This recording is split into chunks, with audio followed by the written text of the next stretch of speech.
बलिया में टेट शिक्षक पात्रता परीक्षा की अनिवार्यता को लेकर शिक्षकों ने कचहरी चौराहे पर प्रदर्शन किया। शिक्षा मंत्री जयंत चौधरी का पुतला दहन किया। शिक्षकों का कहना है कि टेट की अनिवार्यता को लागू करना उनके साथ अन्याय है, क्योंकि वह पहले से ही आवश्यक योग्यता पूर्ण कर भर्ती हुए हैं। शिक्षकों ने टेट की अनिवार्यता समाप्त करो और केंद्रीय सरकार मुर्दाबाद, केंद्रीय शिक्षा मंत्री मुर्दाबाद के नारे लगाए। उन्होंने चेतावनी दी कि अगर टेट की अनिवार्यता समाप्त नहीं की गई तो वह और कड़ा प्रदर्शन करेंगे। सुधीर कुमार श्रीवास्तव, शिक्षा क्षेत्र सोहाव में जूनियर हाई स्कूल रसूलपुर में शिक्षक हूँ प्रभारी के रूप में। आज प्राथमिक शिक्षक संघ उत्तर प्रदेश के तत्वाधान में आज बलिया के इकाई प्राथमिक शिक्षक संघ ने सभी शिक्षकों के साथ मिलकर जयंत चौधरी राज्य शिक्षा मंत्री का हम लोगों ने पुतला दहन किया है विरोध स्वरूप, ताकि सरकार इसको समझे कि हम सभी शिक्षकों के खिलाफ जो अविवेकपूर्ण निर्णय लिया गया है वो कदाचित सही नहीं है। ये तो सांकेतिक है। अगर सरकार ने ध्यान नहीं दिया और इस उम्र में मजबूर किया टेट परीक्षा के लिए, तो निश्चित रूप से हम सभी शिक्षक सड़क पे उतरने के लिए बाध्य हैं। जैसा आह्वान होगा उत्तर प्रदेश प्राथमिक शिक्षक संघ का, उनके साथ कदम से कदम मिलाकर बलिया का एक शिक्षक चलेगा। जिस तरह अभी सोशल मीडिया पे एक पोस्ट वायरल हो रहा था, अभी सीटेट का पेपर हुआ, उसमें पोस्ट में ये लिखा जा रहा था कि दादा दादी प्रमोशन के लिए, माँ बाप नौकरी बचाने के लिए। ये जो लिखा गया भले ही कटाक्ष हो, लेकिन ये शाश्वत है, चिरंतन सत्य है। आज की सरकार ने जो व्यवस्था बनाई है उसमें कुछ ऐसे परिवार हैं जो शिक्षक अपनी नौकरी बचाने के लिए टेट परीक्षा दे रहा है, उसके बच्चे जो हैं नौकरी पाने के लिए। ऐसे अध्यापकों तक क्या संदेश देंगे? एक तरफ आप लोग पुतला दहन कर रहे हैं और आप दूसरी तरफ बता रहे हैं कि टीचर खुद सीटेट के पेपर में पार्टिसिपेट हो रहे हैं। मरता क्या नहीं करता।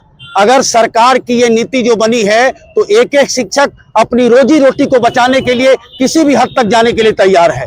इस रहा है कि भाई हो सकता है टेट निकल जाए, लेकिन सरकार अच्छी तरह जानती है कि रिटायरमेंट की अवस्था में कोई भी शिक्षक पढ़ने की स्थिति में नहीं है। मैं सुनील सिंह, जिला उपाध्यक्ष प्राथमिक शिक्षक संघ जो है बलिया, और मुझे तो लगता है कि इस वर्तमान समय में जो लोकतंत्र का जो सबसे मजबूत स्तंभ है मीडिया, उसमें खासकर जो सोशल मीडिया जिसके आप रहनुमाई कर रहे हैं, आप लोग की जिम्मेदारी ज़्यादा है। जो आप हमसे पूछ रहे हैं, आप खुद ही सोचिए कि किसी विभाग में अगर कोई नौकरी पाता है तो जिन सेवा शर्तों को उस समय निर्धारित किया जाता है, उसी सेवा शर्तों के आधार पर वो नौकरी पाता है।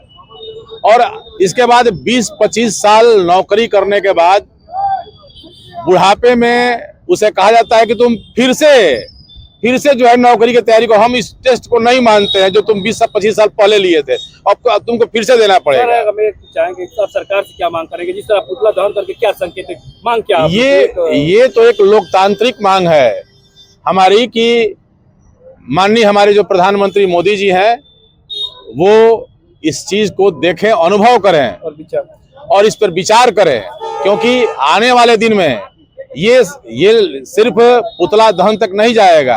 और निश्चित रूप से आपके माध्यम से मैं कहना चाहता हूं कि आज हमारे शिक्षक हैं, लगभग 50 देश भर में पूरे 50 लाख शिक्षक हैं, वो आज अपने 50-55 साल की उम्र आज अपने बेटे बेटियों की शादी के लिए परेशान है, उनको पढ़ाने के लिए परेशान है। और इस स्थिति में अगर उन्हीं से उनका नौकरी छीन लिया जाएगा, रोजगार छीन लिया जाएगा, तो कहीं से भी ये सिर्फ पुतला दहन तक कार्यक्रम नहीं रहेगा, इसके आगे अंतिम समय तक जाएगा।